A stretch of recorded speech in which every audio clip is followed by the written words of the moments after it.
Alright, be honest, have you ever tried to pretend you were fine while your brain was just casually yelling, "We're not fine. Everything is falling apart." Yeah, same here. Or maybe you've had that moment where someone says something harmless, and suddenly you're irrationally angry like they just insulted your entire family? Congratulations, you've met your shadow. No, not your actual shadow on the ground. I mean the part of you that lives in the background of your mind, quietly running the show while you think you're in charge. Today, we're going to talk about how that weird, messy, emotional part of you, the one you try to hide, is actually your built-in GPS to your true purpose. Sounds dramatic, right? But stick with me.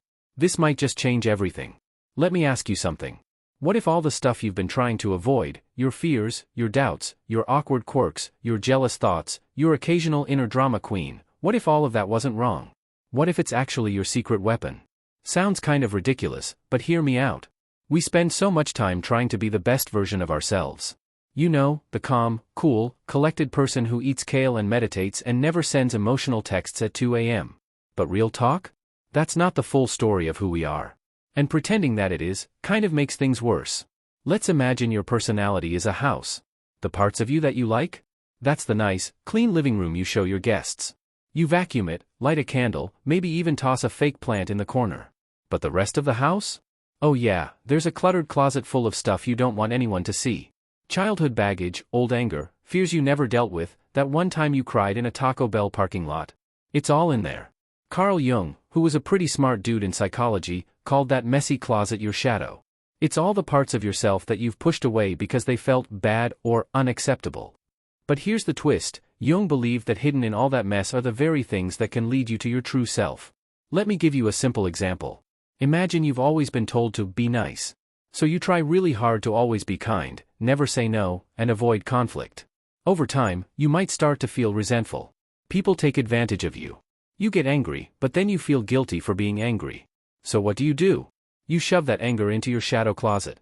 But the thing is, that anger isn't just there to ruin your vibe, it's trying to tell you something. Like, hey, maybe it's time to set some boundaries. Maybe being nice all the time is actually hurting you. The shadow is basically the parts of yourself that you've locked in the basement because you thought they were too much. But like that old box of forgotten stuff in storage, once you open it, you might actually find something valuable. Maybe even life-changing. Now, I get it. Nobody wants to look at the parts of themselves that feel dark or uncomfortable. It's way easier to blame other people, distract yourself with TikTok, or binge eat a tub of ice cream. Been there, done that, loved the ice cream. But ignoring your shadow doesn't make it disappear. It just makes it stronger. Like a toddler that's been denied attention, eventually, it's gonna scream. Loudly. In public. So, what do we do about it? We turn around and look. That's it. Not to shame ourselves, not to fix everything overnight, but to start getting curious. That's where the magic begins. Let's take another example. Say you've always envied people who are confident and bold. You might think, ugh, they're so full of themselves, but secretly, a little part of you wishes you could be like that. Guess what? That little wish? That's your shadow talking. It's saying, hey, maybe you have that boldness too, but you've been too scared to show it. This is where things get interesting. Your shadow isn't just the dark stuff, it's your unused potential. It's creativity you haven't explored. Strength you haven't claimed. Passions you've buried under self-doubt. It's not your enemy. It's more like that slightly weird, overly honest friend who tells you the truth you didn't want to hear, but needed to. By now, you might be thinking, okay, this sounds deep, but also, kind of uncomfortable. Totally fair. Shadow work isn't always sunshine and lattes. Sometimes it's crying in the shower or admitting to yourself that you've been faking confidence since 2009. But guess what? That's okay. Because here's the truth, your purpose isn't found in being perfect. It's found in being real. Your purpose isn't hiding in some far-off, magical place you have to earn your way to. It's already inside you, tangled up in everything you've tried to hide. And once you start facing it, not with judgment, but with curiosity, that's when everything starts to shift. Think of it this way, if your life is a story, the shadow is that twist halfway through that suddenly makes everything make sense. All the weird stuff, the hard stuff, the stuff you thought disqualified you, it turns out, it was the training ground. The prep work. The clue you missed while you were busy pretending you had it all together. So, before we move on, here's your homework, but like, fun homework, I promise. Next time you get really mad or really jealous or feel super awkward in a situation, pause for a second. Don't shame yourself. Just ask, what is this part of me trying to tell me? What if this feeling isn't bad, but important? That little shift, that tiny question, is how the journey starts. Because the truth is, you're not broken. You're not lost. You're just a little disconnected from the whole picture of who you are. And your shadow? That's the missing piece. Let's find out what it's been trying to show you. Chapter 1, Understanding the Shadow. Okay, so now that we've cracked open the door to the shadow, you know, that stuffed closet full of emotions, reactions, and weird personality quirks, let's walk in a little further. Don't worry, I brought snacks. We're going to unpack what the shadow actually is and why it's not something to fear, but something that can seriously level up your life. So let's get real for a second. Have you ever seen someone do something that instantly irritates the heck out of you, and you can't really explain why? Like, maybe they're super loud and confident in a way that makes your eye twitch. Or they're really needy, and you immediately think, ugh, I could never be like that. Guess what? You just met your shadow again. According to Carl Jung, the Swiss psychologist behind all this shadow stuff, think of him as the OG emotional detective. The shadow is the part of us we reject, hide, or deny. Basically, it's the personality version of shoving embarrassing stuff under the bed before guests come over. It's the nope, not me part of ourselves. Now, the funny thing is, we all have a shadow. Even that super put-together person at work who always has clean shoes and color-coded spreadsheets? Yep, shadow. Even your super sweet grandma who bakes cookies? Oh yeah, shadow. Nobody gets out of this. The shadow isn't evil or toxic or dangerous. It's just unseen. It's all the parts of ourselves we were told were bad, too much, or not enough. So, we buried them. Sometimes without even realizing it. Let me give you a simple example. Imagine you're a kid, and you're naturally super expressive. You laugh loudly, speak your mind, ask a million questions. But every time you do, someone, maybe a parent, teacher, or adult, says, "Stop being so dramatic," or "You're too loud." Over time, you learn to quiet yourself down. You start believing that being expressive is bad. So you shove that trait into your shadow. Fast forward to adulthood. Now, when someone else is being loud or dramatic, you might feel annoyed. Not because they're actually doing anything wrong, but because they're doing something you were told not to be. It's like your shadow gets poked every time someone shows a part of themselves that you had to hide. That's why Carl Jung said, everything that irritates us about others can lead us to an understanding of ourselves. Read that again. Because, phew, it's both eye-opening and a little uncomfortable, right? But here's the beautiful part, the shadow isn't just a container of bad stuff. It's also a treasure chest of strengths you didn't know you had. Yup. That stubbornness you were told to tone down? Might actually be determination in disguise. That sensitivity you've been hiding? Could be the root of your emotional intelligence. That anger you try to swallow? It might be your inner protector screaming, hey, something's not right. We've been told to filter out parts of ourselves to be accepted, to fit in, to be normal. But when we do that, we end up walking through life as only half of ourselves. The acceptable half. The polished version. The highlight reel. The shadow is the other half. The real, raw, unedited parts of you. And when you begin to understand it, things start to click. Like, oh, so that's why I overreact in certain situations. That's why I keep attracting the same kind of toxic friendships. That's why I get anxious every time someone asks me to speak up. Shadow stuff. Here's another way to think about it. Let's say your personality is like an iceberg. The part above the water? That's your conscious self, that you know and show to the world. But the part underneath? That's your shadow. It's bigger, deeper, and honestly, kind of running the show. You know when you suddenly blurt something out that you didn't mean to say and then go, wait, why did I say that? Yeah, your shadow had the mic for a second. The more unaware we are of our shadow, the more it controls us from behind the scenes. And not always in obvious ways. Sometimes it shows up in our relationships, our work habits, our fears, or the way we self-sabotage every time we get close to success. The trick isn't to fight it or ignore it. The trick is to get curious. Ask questions like, why did that situation make me so uncomfortable? What am I trying not to feel right now? Is this reaction really about them or about me? You don't need to overanalyze every feeling or turn your life into a constant therapy session. But checking in with yourself, even just once a day, can start to reveal patterns. And patterns are powerful. They show you what your shadow is made of, and what it might be trying to teach you. Here's something cool, the shadow isn't just a source of understanding. It's also a creative goldmine. Ever notice how some of the most powerful music, art, or stories come from people who have faced serious struggles? That's not a coincidence. When you access your shadow, you also access a well of emotion, depth, and originality that can fuel your creativity. Your story becomes more interesting when it's real. When it's honest. when it includes the mess. Think of the shadow as your personal creative partner. It's weird, unpredictable, and sometimes dramatic, but it's got ideas. Trust me. So to wrap this up, here's the big takeaway. Your shadow is not something to fear. It's not a sign you're broken or messed up or emotionally doomed.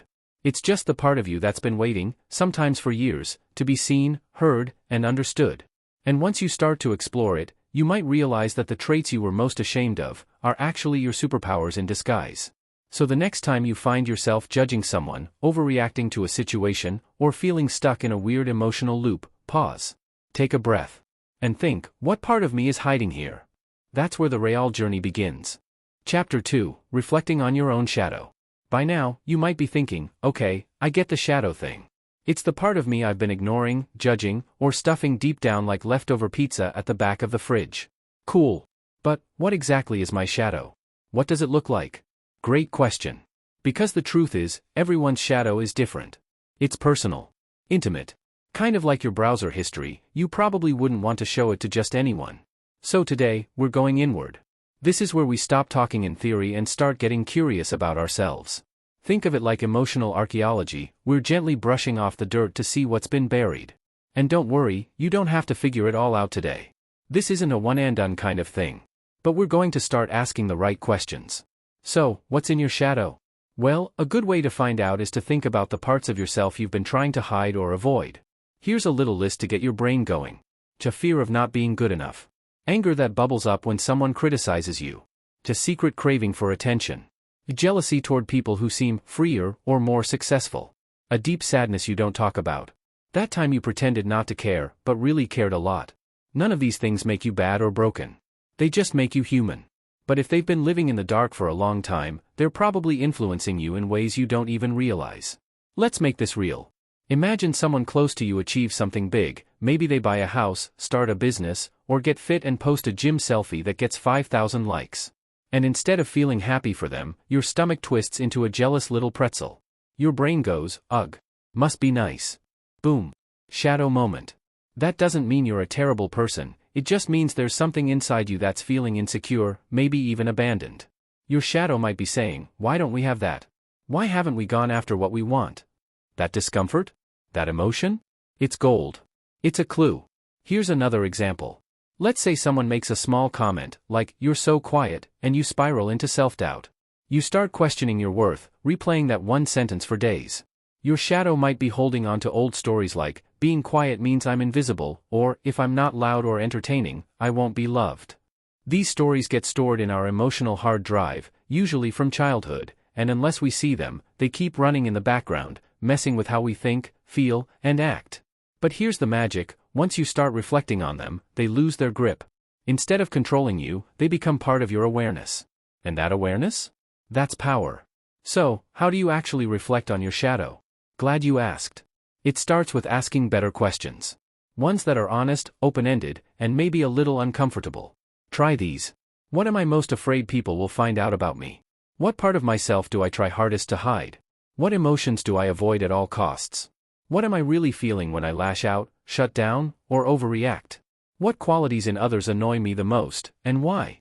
Here's the important part, don't judge your answers. Don't shame yourself. This isn't about calling yourself out, it's about calling yourself in. You're just observing. Getting curious. Like a friendly detective with snacks and no agenda. Want a simple way to start? Try this. Write it down. Seriously. Grab a notebook, your notes app, or even a napkin, whatever works.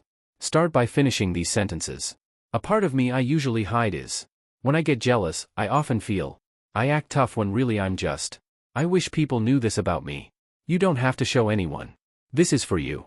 But something powerful happens when you let your shadow speak, even just a little. It softens. It relaxes. And suddenly, it's not so scary anymore. Let's talk about guilt and shame for a second. A lot of people confuse shadow work with feeling guilty all the time. But guilt isn't the point. If anything, the goal here is freedom. Freedom from pretending. Freedom from shame. Freedom from the exhausting game of trying to be someone you're not. You are allowed to feel anger. You are allowed to feel insecure. You are allowed to be messy and still be worthy.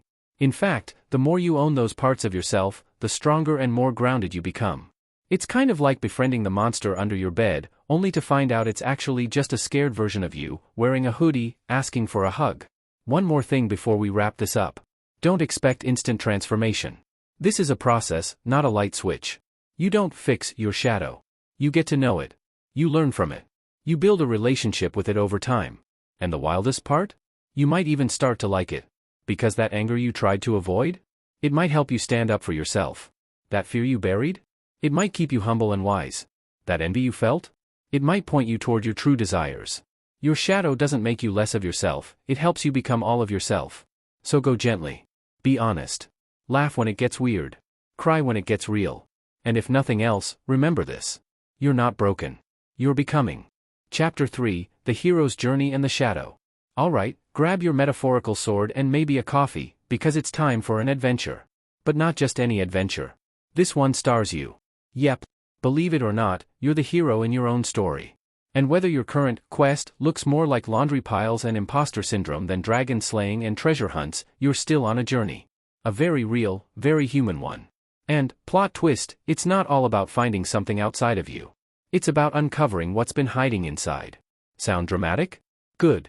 Because we're diving into one of the oldest, most powerful story templates ever, the hero's journey, and how it connects to your shadow. So what's the hero's journey, anyway? Think of every movie or myth you've ever loved, The Lion King, The Matrix, Star Wars, Harry Potter, Moana. They all follow the same basic structure. A regular person gets called into an unknown world, faces challenges, often involving their deepest fears, meets mentors or guides, confronts a major inner or outer demon, and then returns home changed. It's like this. 1. The call to adventure. 2. Refusing the call. 3. Crossing the threshold. 4. Facing tests, allies, and enemies. 5. The big ordeal, aka emotional chaos. 6. The reward. 7. The return home, transformed. Now here's the cool part. Carl Jung saw this mythical journey as a metaphor for psychological growth. Meaning, this isn't just a fun storytelling device. It's a roadmap for how we evolve as people. And guess who shows up right around the middle of that journey? You guessed it.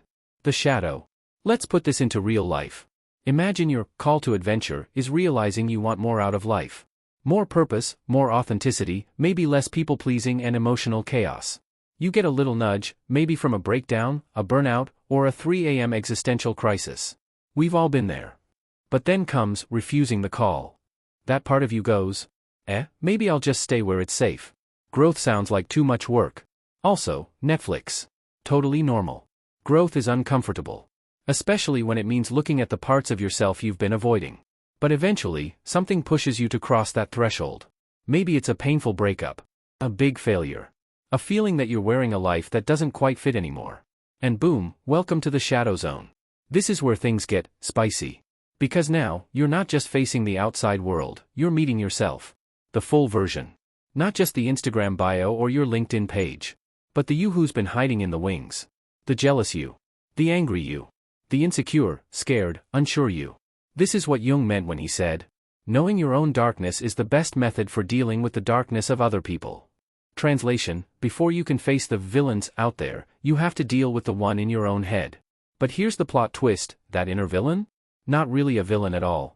It's just the part of you that's been hurt, forgotten, rejected. And like every misunderstood character in a Pixar movie, it just wants to be seen and understood. Let's take a look at some famous heroes. A Hercules wasn't just out there punching monsters, he had to face the pain of feeling like he didn't belong anywhere. Luke Skywalker didn't just fight Darth Vader, he had to face the fact that darkness lived inside him too. Simba ran from his past and lived in Hakuna Matata land before finally facing the shadow of guilt over his father's death. Every great story has that moment when the hero faces themselves. Not to destroy the darkness, but to integrate it. You, me, all of us, we go through the same arc. The moment we stop running from our shadow and turn to ask, okay, what are you trying to tell me? That's when the real transformation begins. The ordeal becomes the turning point. You face the hard stuff. The parts of yourself you thought you had to hide to be loved, accepted, successful. And slowly, you start to realize. Your anxiety isn't weakness, it's your nervous system trying to keep you safe. Your anger isn't scary, it's a message that your boundaries matter. Your need for validation isn't pathetic, it's a human need for connection. Shadow work isn't about fixing yourself. It's about meeting yourself fully, light, dark, and all the weird colors in between. And when you do that, you come back changed. You return to your village, your job, your relationships, your day-to-day life, but this time, you bring wisdom with you. You move differently. You speak more honestly. You set better boundaries. You stop pretending. You stop shrinking. That's the reward. Not some magical sword or trophy. You become you. So what's your journey looking like right now? Maybe you're still at the beginning, hearing the call but hesitating. Maybe you're deep in the ordeal, knee-deep in emotions, wondering what the heck is happening. Or maybe you're coming out the other side, blinking in the light, realizing, wow, I'm not who I used to be. Wherever you are, it's exactly where you're supposed to be. Just don't forget this, every hero goes through darkness. But they don't go through it alone. That's why this journey exists, not to make you suffer, but to help you grow. To show you the parts of yourself you forgot were beautiful. To bring your shadow into the light. Because you're not just the main character. You're the author too. And the chapter you write next? That's totally up to you. Chapter 4, Beginning the Process of Shadow Work. So, you've heard the call, dipped your toes into the shadow, and maybe even caught yourself thinking, dang. I do get weirdly mad when Susan from accounting breathes near me. Congratulations.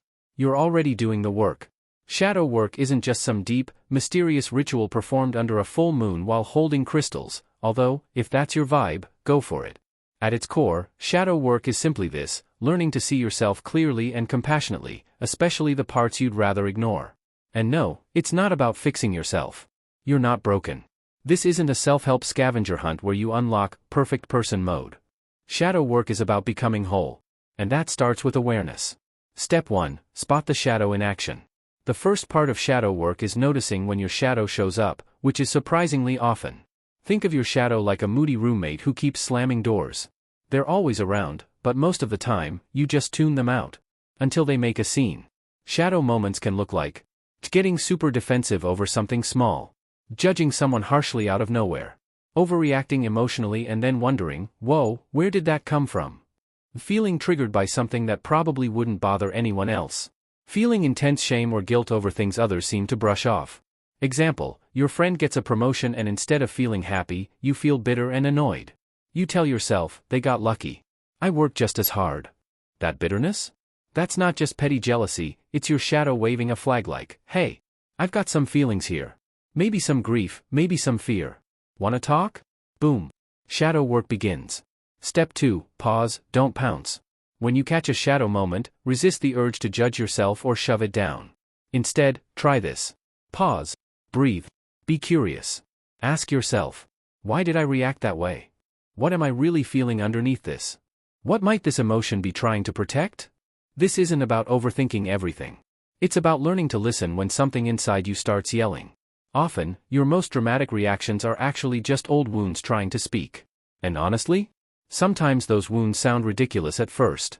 Like, my third grade teacher didn't let me read my story out loud and now I panic in meetings. But hey, those stories are real. And your nervous system doesn't care how old they are. It only cares whether you've acknowledged them. Step 3, acceptance over analysis. Now here's where people get stuck. They think, okay, I found my shadow. Now what? How do I get rid of it? Spoiler, you don't. This isn't about exorcising demons, it's about offering them a seat at the table. You don't need to psychoanalyze every childhood memory or write a 10-page apology to your inner child, unless that feels good. You just need to say, I see you. I understand why you're here. And you don't have to run the show anymore. Acceptance doesn't mean you act on every shadowy impulse. It means you stop pretending those impulses don't exist. Big difference. Step 4, journal it out. Want a super simple shadow work tool?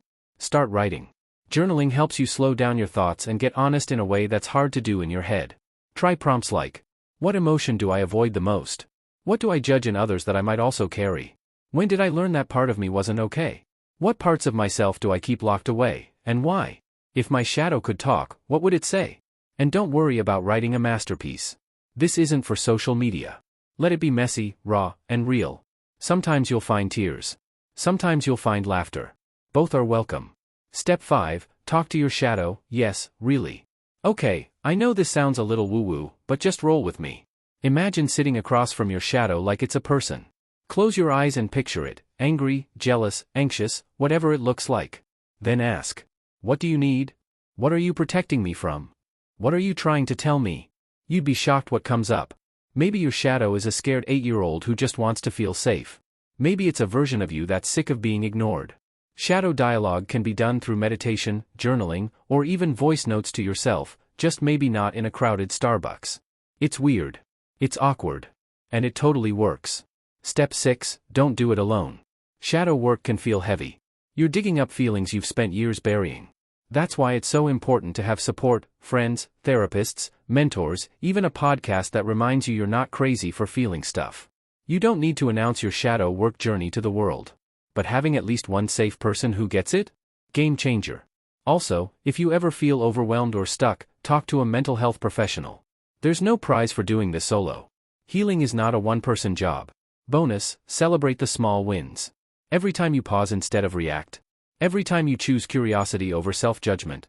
Every time you show up with more honesty, more softness, more awareness. That's shadow work. That's growth. That's huge. It's not about becoming some perfect Zen master. It's about becoming more you, less polished, more real. So when you notice yourself choosing peace over pettiness, or laughing at your old patterns instead of beating yourself up for them, that's worth a celebration. Seriously, throw yourself a mini dance party. You've earned it. Let's wrap this up. Shadow work isn't about finding your flaws.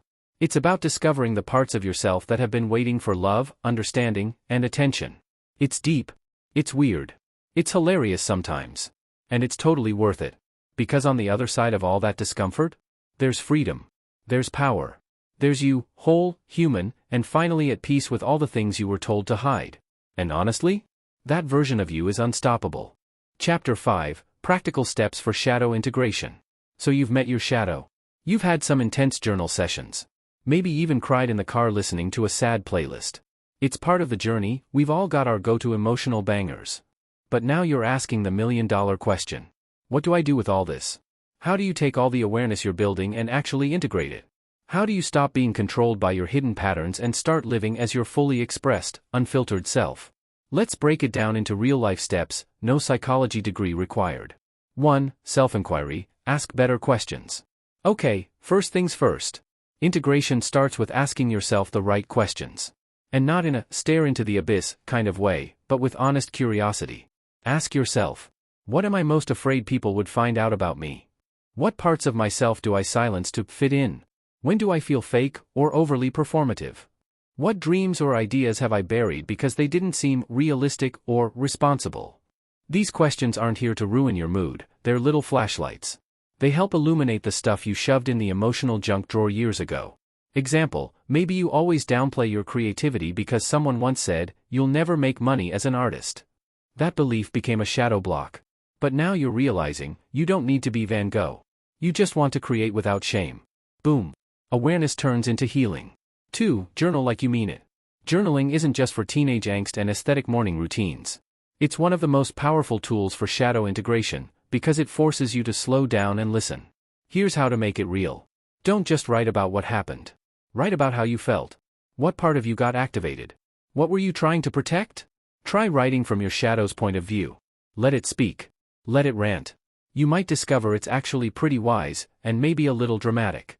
Ask, what does this part of me need from me right now? This isn't about writing something profound. It's about letting the parts of you that usually get shoved down have a voice, so they don't scream for attention in unhelpful ways later. 3. Practice shadow conversations. This sounds a little woo-woo, I know, but bear with me. One of the quickest ways to bring your shadow into the light is by actually talking to it. Yup. Like it's a person. You can do this in your journal, in your head, or out loud if you're feeling bold, just maybe not in public. People might think you're talking to ghosts. Try this. Hey, angry me, what's going on right now? Jealousy, where are you coming from? What are you trying to tell me? Avoidant me, why do you feel the need to shut down right now? Treat your shadow like a scared child, not a monster. Most of our shadow traits are just old coping mechanisms trying to protect us. They're not evil, they're just outdated. When you stop yelling at them or ignoring them and actually listen, things soften. That's integration. 4. Share, strategically. You don't need to post your deepest fears on social media. Seriously, no one needs a carousel post about your inner rage gremlin. But sharing pieces of your shadow with someone you trust can be life-changing. You know that moment when you finally say something out loud you've been ashamed of, and the other person just nods like, "Yeah, I felt that too?" That's healing. Because shame thrives in silence. But the second you put it in words, it loses power. Find one person you can be real with, a friend, therapist, partner, whoever, and let a little of your shadow see the light. Even saying, "I'm working through some stuff and realizing I hide this part of myself," can be a huge step forward. 5. Practice non-reactivity. Okay, now we're in the deep end. Integration doesn't just happen in journaling sessions. It happens in real life, especially when you're triggered. Next time you get that strong emotional reaction, rage, jealousy, shame, defensiveness, pause. Instead of going full-blown, fight or flight, try this. Take 3 slow breaths. Ask, what part of me is reacting right now? Remind yourself, this is an old story. I don't have to act on it. That moment of mindfulness is gold. That's where integration lives, not in suppressing your emotions, but in owning them without letting them drive the bus. You're not trying to never get triggered. You're just learning to respond from your whole self, not just your shadow. 6. Use creative expression. Want to sneak your shadow into the light without making it feel attacked? Get creative. Paint. Dance. Write poetry. Scream into a pillow. Make a playlist called "Songs That Make Me Feel Like a Villain." Highly recommended. Art is one of the safest ways to let your shadow out to play. It bypasses the rational mind and lets the raw emotion move. You'd be surprised how much healing can happen just by letting that angry part of you scribble across a canvas or blast angry music while cleaning the kitchen. Shadow energy isn't just bad vibes, it's pure, raw fuel. Use it. 7. Celebrate progress, not perfection. You're not going to become a Zen monk overnight. If you do, please teach the rest of us your ways. Integration is slow, messy, sometimes boring, often beautiful. One day you'll notice you didn't take that passive-aggressive jab. Another day you'll cry and let yourself feel instead of shutting down. Later, you'll speak a truth you would have swallowed last year. That's shadow integration. Quiet wins. Subtle shifts. Massive growth. Final thoughts, light plus dark equals whole. Here's the deal, your shadow isn't going away. But the more you integrate it, the less control it has over your life. And the more you show up, not the mask, not the version of you crafted to be liked, but the real, full-spectrum you. That's not just healing. That's freedom. So keep doing the work. Keep asking the hard questions. Keep showing up, even when it's messy. You don't need to be perfect, you just need to be present. Because the more you bring your shadow into the light, the more you become exactly who you were always meant to be. Whole. Free. And finally, home in yourself. Chapter 6, The Impact on Relationships. Let's be real, shadow work isn't just a solo mission. Sure, it starts with you in your journal, crying into a mug of tea at midnight, but it doesn't stay there. Sooner or later, your shadow strolls into your relationships like, "Hey, remember me?" And that's when things get interesting. Because the people closest to us? They're often holding up big OL mirrors, whether we like it or not. Your shadow doesn't just affect you, it shows up in every relationship. Think about it. Have you ever overreacted to something small your partner said, like they left a dish in the sink and suddenly you're ready to burn the house down? Found yourself deeply annoyed by someone at work but couldn't quite explain why? Repeated the same relationship pattern over and over and thought, "How did I end up here again?" Spoiler alert, that's probably your shadow at work. Carl Jung said, "Everything that irritates us about others can lead us to an understanding of ourselves." Translation? The stuff that gets under your skin in others is often stuff you haven't dealt with in yourself. Let's talk projections. Here's the concept in simple terms. Projection is when your brain goes, "Hey, I don't like this uncomfortable part of myself, so I'm gonna pretend it belongs to someone else." Classic move, right? Let's say you've got a deep fear of being seen as selfish, so you always put other people first. You suppress your own needs. But then you meet someone confident, assertive, maybe even a little bold about what they want, and bam. You can't stand them. Not because they're bad, but because they remind you of a part of yourself you've rejected. Projections are like emotional boomerangs. You throw them out at others, but they always come back to you. Relationships as shadow school. Here's the wild part, relationships are probably the best place to do shadow work. Why? Because they trigger the heck out of us. Your romantic partner forgets to text you back, and suddenly you're spiraling into abandonment fears. Your coworker takes credit for your idea, and you're furious, but deep down, you've never felt comfortable owning your own brilliance anyway. Your best friend gets engaged, and you're happy for them, but also weirdly jealous and ashamed of it. These reactions aren't random. They're signals. The shadow is saying, "Hey, something in here needs attention." And the more aware you become of these triggers, the less likely you are to blow up, shut down, or run away. Instead, you get curious. That's growth. Real talk, conflict is a goldmine. Most of us avoid conflict like it's lava. But honestly, Conflict is where the magic happens. Not the screaming, plate-throwing kind of conflict, but the kind where someone presses a button you didn't even know you had, and suddenly you're face-to-face with an old wound. Here's how to use conflict for growth. 1. Pause before reacting. Easier said than done, but huge if you can. 2. Ask yourself, what am I really feeling? What part of me is hurting right now? 3. Own your stuff. Instead of, you always ignore me, try, when that happened, I felt invisible, and I think that hits an old nerve. It's not about blaming others or becoming a doormat. It's about owning your experience while staying open to the lesson. Sometimes the other person is being unreasonable. But often, they're just bumping into your shadow. Patterns are clues, not curses. If you keep attracting the same kind of toxic friend, emotionally unavailable partner, or needy coworker, don't panic, it doesn't mean you're doomed. It means your shadow is trying to get your attention. Let's say you always end up with partners who don't listen to you. You feel dismissed, unseen, frustrated. The surface story is, why do I always date jerks? The shadow story might be, I've never believed my voice matters. So I subconsciously pick people who confirm that belief. Oof. That one stings, right? But here's the thing, once you see the pattern, you can change it. That's the power of shadow work. From triggered to transformed. Here's a little roadmap for turning shadow moments into growth. 1. Recognize the trigger. You feel a strong emotion, jealousy, anger, guilt, etc. 2. Pause and breathe. Seriously. Give your brain a second to chill. 3. Reflect. What's the story I'm telling myself right now? What's the deeper wound here? 4. Choose a new response. Instead of reacting from the wound, respond from awareness. Let's say your partner goes to dinner without inviting you, and you feel abandoned. Old you, how could you do this to me? Cue meltdown. New you, hey, I noticed I felt really left out, and I think that ties back to a deeper fear of not being chosen. Can we talk about it? Same situation. Totally different vibe. That's the beauty of shadow work. You don't stop having feelings, but you stop letting them drive the bus. What happens when you integrate? When you do shadow work in relationships, a few amazing things start to happen. You communicate better. Because you're not just reacting, you're reflecting. You stop blaming. You take ownership of your patterns and triggers. You become more compassionate. You see that everyone else is dealing with their own shadow stuff, too. You attract healthier dynamics. Because you're showing up more whole, and wholeness attracts wholeness. You stop needing people to fix you, validate you, or complete you. You start showing up as your full self, messy, flawed, glorious, and you invite others to do the same. Final thoughts, love grows in the light. At the end of the day, shadow work doesn't make relationships easier, it makes them realer. You stop pretending. You stop performing. You stop hiding the parts of yourself you think are too much or not enough. And you realize, the most powerful thing you can bring to any relationship is your whole, authentic self. Yes, that includes your fear. Yes, that includes your old wounds. And yes, it absolutely includes your shadow. Because when you bring all of you to the table, real love has a chance to show up. Not the fantasy. Not the fairy tale. But something deeper, braver, and beautifully real.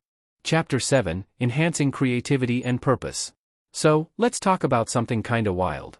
What if the parts of yourself you've spent years hiding are actually the secret to your superpowers? No, seriously. That fear you keep shoving down? That anger you pretend doesn't exist? That weird passion you convinced yourself was impractical? Yeah. All of that? That's fuel. That's potential. That's you, the unfiltered, unpolished, and completely untapped creative genius version of you. Let's unpack it. Shadow energy equals creative gold. First off, your shadow isn't just some dark, creepy corner of your psyche where bad thoughts go to party. It's more like a locked treasure chest. A place where you've stored energy, tons of it. Why? Because suppressing parts of yourself takes effort. Like, a lot of effort. And guess what happens when you stop using all your brain power to keep that stuff buried? Boom. Energy. Clarity. Creativity. Passion. Purpose. It's like deleting 500 junk files off your computer and suddenly everything runs smoother. I'm not creative, said every creative person ever. Let's address this up front, you are creative. Even if you don't write poetry in a meadow or finger paint your feelings. Creativity isn't about being artsy, it's about expressing what's real. It's problem solving. It's connecting dots other people miss. You don't need a paintbrush. You need permission. And often, the person you need permission from is yourself. So let's find that blocked up part of you that says, nah, I'm not creative, and ask, where did that come from? Maybe someone made fun of your drawing in second grade. Maybe you were told your dream wasn't practical. Maybe you learned it wasn't safe to take up space or make noise. That's your shadow talking. And it's time to hand it a microphone. Pain as a portal. Some of the most powerful art, inventions, movements, and businesses came from people turning pain into purpose. Frida Kahlo took her physical and emotional pain and turned it into art that punches you in the soul. Martin Luther King Jr. turned rage at injustice into a movement that changed history. Even Robin Williams used his deep inner battles to bring laughter and connection to millions. What if you could do the same in your own way? No, you don't have to start a global revolution. But maybe you write something honest. Maybe you create something weird and beautiful. Maybe you turn a painful experience into a way to help others. That's shadow alchemy, turning darkness into light. The weird stuff you love? That's a clue. You know that thing you secretly geek out about? The topic you could talk about for hours? The one you love but never share because it feels silly or too much? That's your soul calling you. Your shadow often hides not just your wounds, but your wildest passions. Maybe you love talking about death, the cosmos, and why we're here. Hello, philosopher. Have a thing for organizing chaos. Future systems wizard. Obsess over true crime documentaries. Detective vibes. Also maybe get some rest. The point is, what you've been told is too intense, too sensitive, too weird, might just be your zone of genius. Follow that trail. How reclaiming the shadow fuels purpose. Here's where it gets juicy. When you start integrating your shadow, meaning, you stop shaming it and start listening to it, you begin to align with who you really are. Not who your parents wanted you to be. Not who society said was acceptable. Not who your anxious brain thought would get the least judgment. You start living from the inside out. Your purpose isn't some magical job title waiting to be found in a BuzzFeed quiz. It's something you uncover by getting real with yourself. And often, the road to purpose goes right through your pain. From suppression to expression. Let's break this down into a simple equation. Suppression equals burnout, anxiety, numbness. Expression equals energy, flow, freedom. When you start allowing your whole self to show up, even the messy, uncomfortable parts, you unlock something powerful. You get to stop performing and start creating. It might look like writing that story you've been too afraid to tell. Starting a side hustle that aligns with your real interests. Posting that video that actually reflects your personality. Speaking your truth, even if your voice shakes. You stop editing yourself to fit into a box that was never made for you in the first place. A quick exercise, meet your creative shadow. Grab a notebook or open your notes app. Answer these questions honestly. 1. What's something I secretly wish I could do, but I've told myself I can't? 2. What's a part of me I've been afraid to share with others? 3. What do I get most fired up about, either in excitement or frustration? 4. If I knew no one would judge me, what would I create? Now look at your answers. There's gold in there. That's your shadow whispering, hey, I'm not here to hurt you. I'm here to help you remember who you are. From passion to purpose. Once you reconnect with your authentic desires, purpose naturally follows. Because purpose isn't about being a savior or building a six-figure brand overnight. It's about being true. And when you do that, when you show up as the full, honest, integrated version of yourself, you light up. People feel it. Opportunities find you. You start attracting the kind of work, relationships, and experiences that actually fit your soul. Not because you're chasing them, but because you are them. Final thoughts, don't just chase the light, be the whole sky. Look, you're not here to be perfect. You're here to be real. Your shadow is not the enemy. It's the doorway. It's the messy, magical middle where your power has been hiding all along. When you stop running from yourself and start listening, you discover something wild. The thing you thought was holding you back is actually the thing that will set you free. So write the weird story. Start the bold project. Say the scary thing. Make the thing no one else understands yet. Because the world doesn't need more polished personas. It needs more real ones. It needs you.